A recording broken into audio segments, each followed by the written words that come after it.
La communauté internationale au chevet du Liban, à Paris, 41 pays et une dizaine d'institutions, dont le FMI et la Banque mondiale, se sont engagés à mobiliser plus de 11 milliards de dollars en dons et en prêts pour relancer l'économie libanaise et soutenir la stabilité du pays après des années de crise dues notamment aux effets de la guerre en Syrie.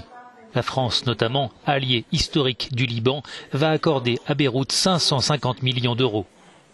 D'une part, le Liban a besoin d'investissements importants pour remettre à niveau ses infrastructures de base, qui aujourd'hui ne lui permettent plus de fournir à tous ses citoyens des services publics essentiels dans de bonnes conditions.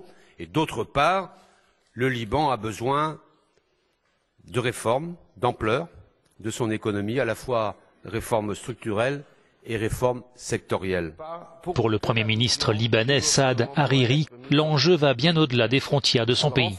Je vous le dis en toute franchise, il ne s'agit pas de la stabilité du Liban seul, il s'agit de la stabilité de la région et donc de notre monde à tous. Merci.